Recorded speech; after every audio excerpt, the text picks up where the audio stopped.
Nous avons été éduqués avec un mensonge fondamental. Depuis notre enfance, la société nous murmure, puis nous crie, que la force consiste à tenir bon. On nous dit que le contrôle est synonyme de sécurité, que la possession est synonyme de succès et que l'attachement est synonyme d'amour. Nous passons notre vie les poings serrés, essayons désespérément de saisir le monde, de manipuler les événements, de forcer les gens à nous aimer et de plier la réalité à notre volonté. Et pourtant, regardez autour de vous. Regardez les gens qui essaient le plus fort de tout contrôler. Sont-ils paisibles? Sont-ils forts? Non. Ils sont anxieux. Ils sont épuisés. Ils sont fragiles. La moindre fissure dans leur plan provoque un effondrement nerveux. Leurs poings serrés ne retiennent rien d'autre que du stress et de la peur. Les stoïciens, il y a 2000 ans, ont découvert une vérité contre-intuitive qui peut sembler choquante pour l'esprit moderne. La véritable puissance ne réside pas dans la capacité à retenir, mais dans la capacité à lâcher prise. L'image de cette vidéo porte une inscription puissante. Votre force commence quand vous lâchez prise. Ce n'est pas un appel à la faiblesse ou à la résignation, c'est l'appel ultime à la souveraineté. C'est comprendre que vous ne pouvez pas être le maître de votre esprit tant que vous êtes l'esclave des événements extérieurs. Aujourd'hui, nous allons déconstruire l'illusion du contrôle. Nous allons apprendre l'art difficile mais libérateur du détachement stoïcien à travers 4 chapitres approfondis. Préparez-vous à ouvrir vos mains pour enfin saisir votre liberté. Le point de départ de toute souffrance humaine, selon le stoïcisme, est une erreur de calcul. Nous confondons ce qui est à nous avec ce qui n'est pas à nous. Épictète, l'esclave devenu l'un des plus grands sages de l'histoire, ouvrait son manuel par cette distinction brutale. Il y a ce qui dépend de nous et ce qui ne dépend pas de nous. Cela semble simple, presque enfantin, mais si vous appliquez réellement cette phrase, elle détruira 99% de vos angoisses. Qu'est-ce qui ne dépend pas de vous? Votre corps, il peut tomber malade. Votre réputation, les gens peuvent mentir. Votre fortune, l'économie peut s'effondrer. Vos amis, vos amours, la météo, le trafic, le passé, le futur et la mort. Qu'est-ce qui dépend de vous? Vos jugements, vos impulsions, vos désirs et vos aversions. En un mot, votre esprit. L'homme moderne est malheureux parce qu'il a inversé cette équation. Il néglige son esprit, la seule chose qu'il contrôle, et s'obsède pour le monde extérieur, qu'il ne pourra jamais contrôler. Nous passons des nuits blanches à nous inquiéter de l'opinion de notre patron. Nous nous rendons malades de jalousie à cause des actions de notre partenaire.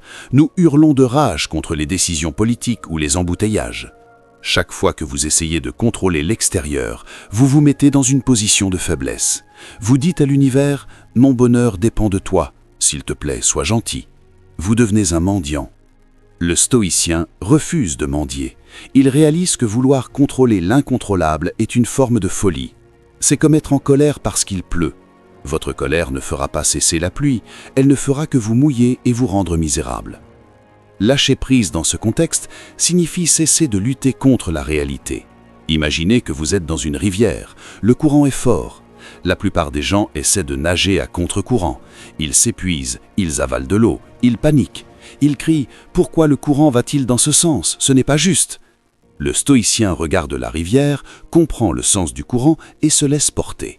Il utilise son énergie non pas pour combattre l'eau, mais pour garder la tête hors de l'eau et diriger sa course intelligemment. Lâcher prise sur le contrôle ne signifie pas être passif, cela signifie être stratégique. C'est retirer votre investissement émotionnel des choses que vous ne pouvez pas changer. C'est dire « Je ne peux pas contrôler ce que cette personne pense de moi, donc je refuse de gaspiller une seule seconde de ma vie à essayer de la manipuler. Je lâche prise sur son opinion. » En faisant cela, vous récupérez une quantité massive d'énergie. Cette énergie, qui était autrefois gaspillée dans l'anxiété et la frustration, est maintenant disponible pour ce que vous contrôlez vraiment, votre excellence, votre vertu, votre travail. C'est là que votre force commence. Elle commence quand vous arrêtez d'essayer d'être le Dieu de l'univers pour devenir simplement le roi de votre propre âme. Si nous lâchons prise sur le résultat, comment pouvons-nous être ambitieux? Comment pouvons-nous accomplir de grandes choses si nous ne nous soucions pas de ce qui arrive? C'est le malentendu le plus courant sur le stoïcisme. Les gens pensent que lâcher prise signifie devenir un légume indifférent assis sur un canapé en attendant que la vie passe. Rien ne pourrait être plus éloigné de la vérité. Marc Aurèle dirigeait un empire et menait des guerres. Sénèque était l'homme le plus riche de Rome. Ils étaient hyperactifs. Mais ils pratiquaient l'art subtil de l'action détachée. Les stoïciens utilisaient souvent la métaphore de l'archer pour expliquer cela. Imaginez un archer qui vise une cible.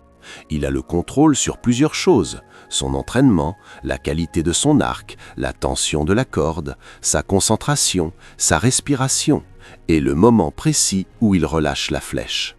Tout cela dépend de lui. Il doit y mettre tout son cœur, toute sa technique, toute son excellence. Mais au moment précis où la flèche quitte la corde, il ne contrôle plus rien. Un coup de vent soudain peut dévier la flèche, la cible peut bouger, quelque chose peut s'interposer. Si l'archer a lié son bonheur et son estime de soi au fait de toucher le centre de la cible, il sera anxieux au moment de tirer et dévasté s'il rate à cause du vent. Le stoïcien, lui, se concentre uniquement sur le tir, pas sur la cible. Il dit « Je ferai tout ce qui est en mon pouvoir pour bien tirer. Le résultat est entre les mains du destin. » Lâcher prise, c'est cela, l'internalisation des objectifs. Au lieu d'avoir pour objectif « je dois obtenir cette promotion », votre objectif devient « je dois faire le meilleur travail possible pour mériter cette promotion ». Au lieu de « je dois faire en sorte qu'elle m'aime », votre objectif devient « je dois être un homme aimable, honnête et vertueux ». Voyez-vous la différence ? Dans le premier cas, vous êtes esclave du résultat. Dans le second, vous êtes maître de l'action.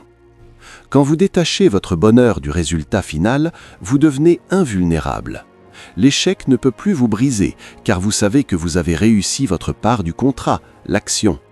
Le succès ne peut plus vous monter à la tête, car vous savez qu'une part de chance y a contribué. Cette forme de détachement vous rend paradoxalement plus performant. Pourquoi ? Parce que vous agissez sans la peur paralysante de l'échec. Vous êtes libre. Vous jouez le jeu de la vie avec légèreté, pas avec lourdeur. Les athlètes savent qu'ils performent mieux lorsqu'ils sont dans le flot, détendus, et non lorsqu'ils sont crispés par l'enjeu. Votre force commence quand vous lâchez prise sur l'obsession du futur pour vous consacrer entièrement à la qualité du présent. Vous n'abandonnez pas l'ambition, vous abandonnez l'anxiété. Vous n'abandonnez pas l'action, vous abandonnez l'attachement aux fruits de l'action. C'est la voie du guerrier pacifique. La plupart de nos souffrances ne viennent pas du moment présent. Si vous faites un scan de votre corps et de votre esprit maintenant, à cette seconde précise, tout va probablement bien. Vous respirez, vous n'êtes pas en danger immédiat. La souffrance vient du fait que nous traînons deux cadavres avec nous, le cadavre d'hier et le fantôme de demain. Lâcher prise, c'est aussi lâcher prise sur le temps. Nous sommes accablés par les regrets, les rancunes, les « j'aurais dû », les « pourquoi m'a-t-il fait ça ?» Nous rejouons des scènes vieilles de 10 ans dans notre tête, espérant une fin différente. Mais le passé est, par définition, ce qui ne peut plus être changé. S'accrocher au passé, c'est s'accrocher à une pierre qui vous tire vers le fond de l'océan. De l'autre côté, nous sommes terrorisés par le futur. Nous inventons des catastrophes qui n'arriveront jamais. Sénèque a dit « Nous souffrons plus souvent en imagination qu'en réalité ». Pour trouver votre force, vous devez pratiquer une amputation temporelle. Vous devez couper le passé mort et le futur imaginaire pour ne garder que le présent vivant. C'est ici que la force de l'esprit se révèle. Il faut une discipline féroce pour dire à son esprit « Stop, je ne retournerai pas là-bas ». Quand un souvenir douloureux remonte, au lieu de vous engager avec lui, de le ruminer, vous devez le regarder comme un nuage qui passe et dire « C'est fini, je lâche prise ». Quand une inquiétude future surgit, vous devez dire « Cela n'existe pas encore, je m'en occuperai si cela arrive. Pour l'instant, je suis ici ». Le stoïcisme nous enseigne que le présent est le seul terrain sur lequel nous avons du pouvoir. Vous ne pouvez pas être fort hier, vous ne pouvez pas être fort demain, vous ne pouvez être que fort maintenant. Imaginez que vous portez une valise lourde. Cette valise est remplie de vos erreurs passées et de vos peurs futures. Vous marchez courbé, fatigué, incapable d'avancer vite. Lâcher prise, c'est simplement ouvrir les doigts et laisser tomber la valise. Soudain, vous vous redressez, vos épaules s'allègent, vous pouvez respirer, vous pouvez courir. Les gens ont peur de lâcher leur passé parce qu'ils pensent que c'est leur identité. Ils pensent « si je ne suis plus la victime de cette tragédie, qui suis-je » C'est une question effrayante mais nécessaire. Vous n'êtes pas ce qui vous est arrivé, vous êtes ce que vous choisissez de devenir à partir de maintenant. Lâcher prise sur votre histoire de victime est l'acte le plus courageux que vous puissiez faire. C'est déclarer que votre présent est plus important que votre passé. C'est refuser de laisser des gens qui vous ont blessé il y a des années continuer à contrôler vos émotions aujourd'hui. En lâchant prise, vous les expulsez de votre tête. Vous reprenez votre territoire mental. Llegamos ahora a la cima de la montaña estoica, el nivel definitivo de dejar ir. Hasta ahora hemos hablado de aceptar, de tolerar, de no luchar. Pero el estoicismo pide más, pide amar. Es el concepto de amor fati, el amor al destino. Friedrich Nietzsche, gran admirador de los estoicos, describía esto como la fórmula de la grandeza humana. No querer nada diferente de lo que es, ni hacia adelante, ni hacia atrás, ni en toda la eternidad. No simplemente soportar lo necesario, sino amarlo. Dejar ir totalmente es mirar todo lo que te sucede, lo bueno, lo malo, lo injusto, lo doloroso, y decir, esto es exactamente lo que necesitaba. Es una transformación alquímica. ¿Pierdes tu trabajo? En lugar de hundirte en la depresión diciendo, ¿por qué a mí?, dejas ir tu antiguo plan de carrera y dices, bien, es la oportunidad de empezar algo nuevo, más alineado con quien soy. Amo este desafío. ¿Te enfermas? Bien, es la oportunidad de practicar la paciencia, de reducir la velocidad, de reevaluar mi vida. Acepto esta lección. Esta es la fuerza suprema. Nada puede herir a un hombre que ha decidido amar todo lo que le sucede. Te vuelves como un fuego ardiente. Marco Aurelio usó esta metáfora magnífica. Un fuego brillante se apropia de todo lo que se le arroja, lo consume y se eleva más alto gracias a ello. Si arrojas una piedra a un pequeño fuego de vela, lo apagas. Ese es el hombre débil que se aferra a sus planes. Si arrojas una roca a un incendio forestal, el fuego la envuelve y se vuelve aún más caliente. Ese es el hombre estoico que ha dejado ir. Amor fati es el fin de la guerra contra la vida. Mientras desees que la realidad sea diferente de lo que es, estás en guerra. Y es una guerra que siempre perderás, porque la realidad siempre gana.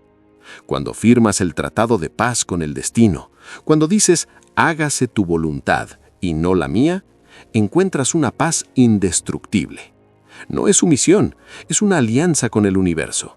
Dejas de nadar contra la corriente de la vida y de repente sientes que la corriente te lleva. Tienes todo el poder del universo detrás de ti. Tu fuerza ya no proviene de tu pequeño ego que intenta resistir. Proviene de tu inmensa capacidad para integrarlo todo, aceptarlo todo, transmutarlo todo. Te vuelves invulnerable, no porque nada te toque, sino porque nada puede detenerte. Regardez le visage de l'homme dans l'image. Il regarde vers le haut, ou peut-être vers l'intérieur. Il n'a pas l'air en lutte, il a l'air en paix. Cette paix est le signe de la plus grande force possible. Vous avez passé trop de temps à essayer de tenir le monde sur vos épaules. Vous êtes fatigué, vous êtes usé, et cela n'a pas marché. Il est temps d'essayer une autre voie, la voie du lâcher-prise. Ouvrez vos mains, laissez tomber le contrôle, laissez tomber le passé, laissez tomber l'inquiétude. Ce qu'il reste quand vous avez tout lâché, c'est vous, le vrai vous, solide, calme, éternel.